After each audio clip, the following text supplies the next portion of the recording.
Добрый день, дорогие друзья и подписчики нашего канала. И с вами сегодня Владимир и Екатерина, Екатерина II. и мы вас сегодня приветствуем на нашем канале. Да. И вас с нами ждут сегодня множество интересных Событий. новостей. Так что Оставайтесь с нами, и будет интересно. Погнали, ребята!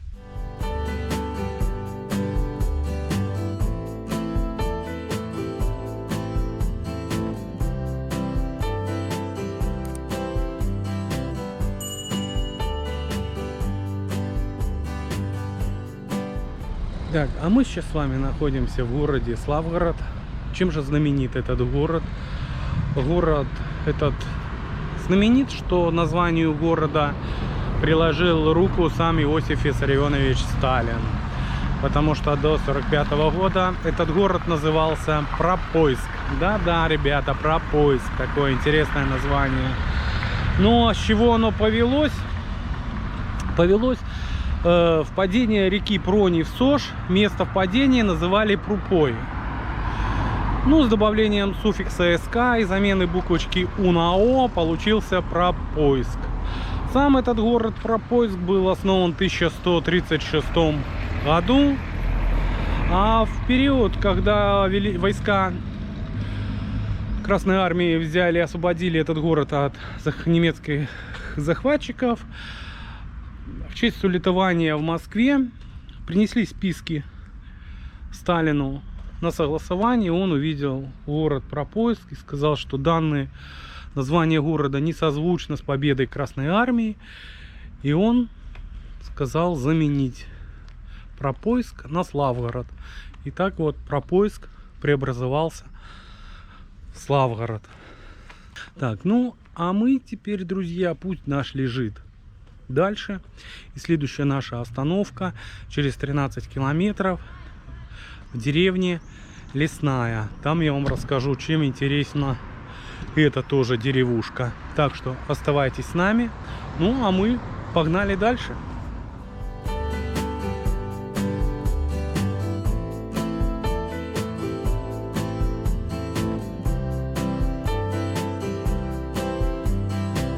У кого-то, ребята, проезжал мимо, увидел такой комплекс, остановился, решили посмотреть.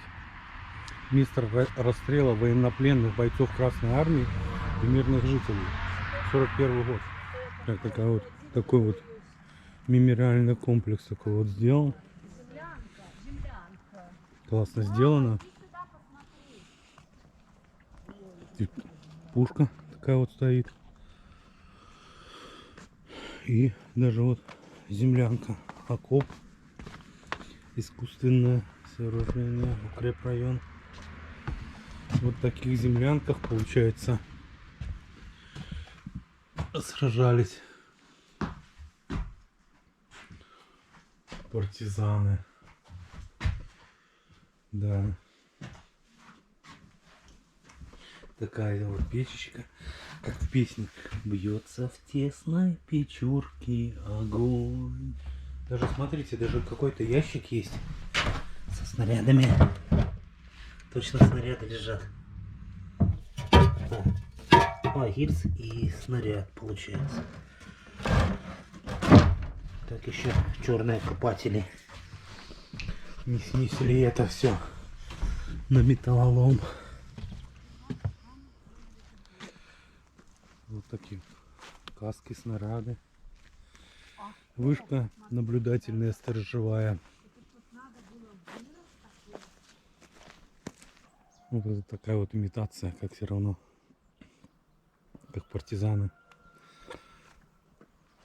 жили в лесу. Пушечка такая, мощная такая, какая-то, наверное, дальнобойная. Да, вот классно так сделали. Такой мемориальный. Да, вот написано партизанская деревня. Даже колючей проволокой тянули.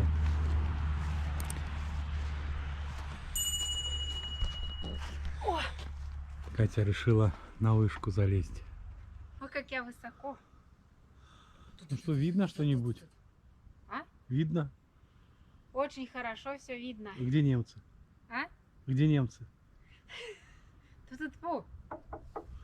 Все, слезай. В ходе Гомеля греческой наступательной операции в октябре-ноябре 43 года Пропойский, вот Пропойский, ребята, что я вам рассказывал, Пропойск, город Пропойский, Славгородский район, был полностью освобожден от немецко-фашистских захватчиков. Ну, ребята, мы покидаем это место, да, сложили здесь головы тоже очень много наших славных земляков, освобождая нашу родину. Ну, а мы двигаемся дальше. Двигаемся в деревню Лесную. Погнали дальше. Так, ну вот, ребята, мы подъехали. Деревня Лесная. Еще вот такой вот стоит крест. В белорусских деревнях устанавливают вот такие кресты. Я так понимаю, чтобы было понятно, это вот крест православный.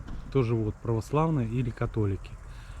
Ну а мы двигаемся в деревню Лесную и узнаем, чем она так знаменита. Так, ребята, а мы вот приехали сейчас в деревню Лесную. Сейчас мы вам расскажем, чем же знаменита эта деревня Лесная. Которая находится, опять-таки, В Славгородском районе, да, Могилевской области. Мы сейчас вот кратко расскажем, а потом пройдемся, покажем. Во время Северной войны 1708, это получается 1700-1721 год, а более конкретно это произошло тут сражение в 1708 году. Русские войска под командованием Петра I одержали победу над шведским корпусом шведского короля Карла XII, который двигался на Москву. И эта битва закончилась победой для русской армии, которую впоследствии Петр I назвал матерью Полтавской баталии. Ну а мы сейчас пройдемся, прогуляемся. Зайдем вот здесь, вроде какой-то есть музей под открытым небом. Не знаю, как работает, не работает. Битва при Лесной. Вот как она была, 1708 год, да, я не ошибся. И вот как она вот так вот разворачивалась. Вот видите, какое масштабное было, действительно грандиозное здесь было сражение. Реально столкнулись две армии. Ну, кто историю знает, как бы вот 28 сентября 1708 года. Так, ну как при прейскуранте цен там тоже было как бы 50-60 копеек. И здесь вот получается такая вот выставлена экспозиция, ведуты, как шло само сражение, я так понимаю. Здесь войска Петра, а здесь войска Карла. Сейчас Катя зашла в такой вот шатер, сейчас мы зайдем. Смотри, красиво или нет? Ну-ка, лицо. Ну, чуть-чуть голову туда добавили. Ну, конечно, да, снежно так.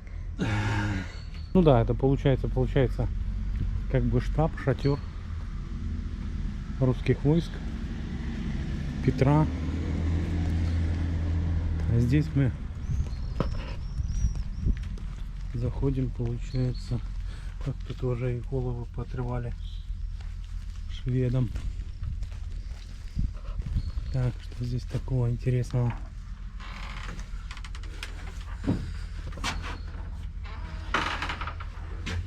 А, это получается вот такая вот даже часовенка. И в часовне даже есть икона. Вот свечки тоже вот ставят, зажигают. Так, пушки деревянные.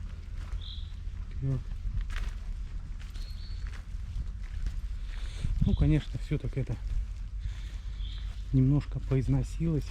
Вот такие колесницы как бы были. В общих чертах атмосферу, конечно, не передает, но Ну да, есть такое, что... конечно, можно было так более посолиднее, конечно, сделать.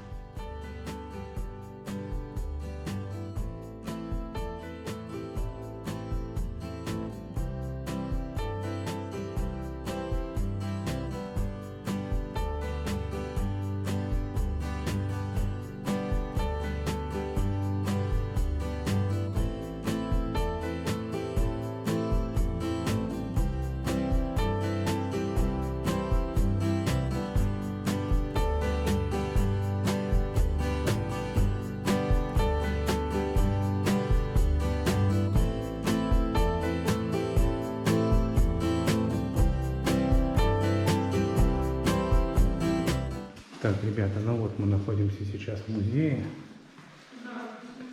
Вот интересная даже карта такая.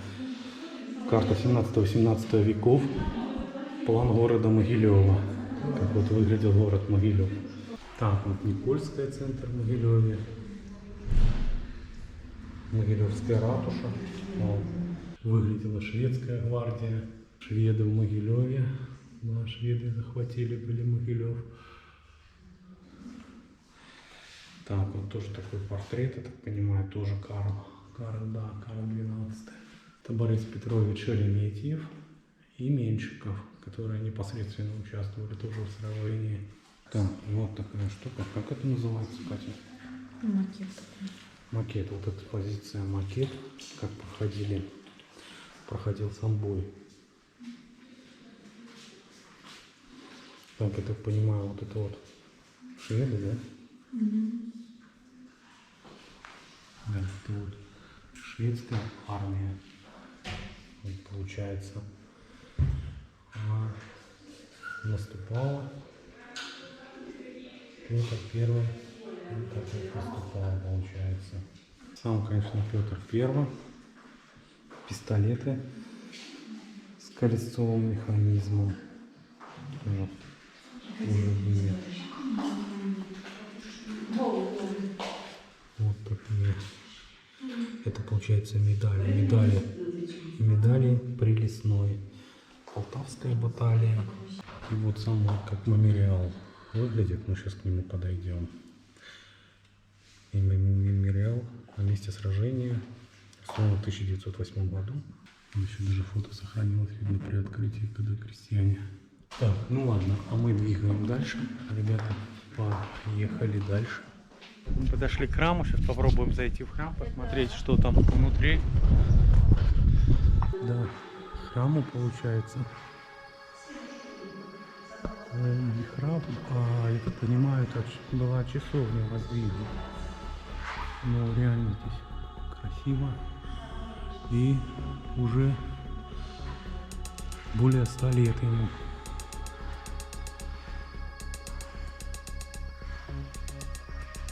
Да. Вот. Николай в честь баталии, победы Петра Первого над шведами сделал такой вот храм.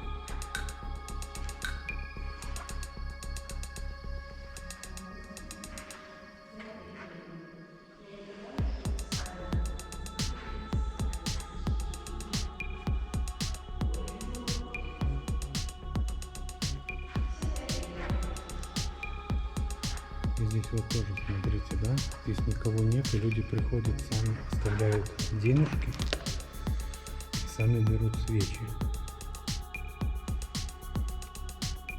И Я тоже ставлю. ну, да. Ну тоже, хотя вот оставила. Тоже очень приятно, что вот так вот людям доверяют, у них нету ни воровства, ничего, что все более-менее верующие, относятся серьезно к таким вещам. Остановлю видео, кстати, поставим свечечки, помолимся, ну потом дальше выйдем, продолжим. Так, вот мы помолились, вышли с храма, часовни, да, все храм, но реально он очень такой массивный, даже не скажешь, что это такая часовенька. Да, я напоминаю, воздвигнут в честь Петра Первого битвы под Лесной над шведами, и ему уже более 100 лет. Так, вокруг вот так вот все зелено, красиво. Здесь такие вот экспозиции интересные. Там получается вроде мельница водяная. Историко-культурная ценность. Памятник установлен 28 вересня 1908 года. О, то же самое. Памятнику более 100 лет. Память сражения при Лесной матери Полтавской победы 1708-1908.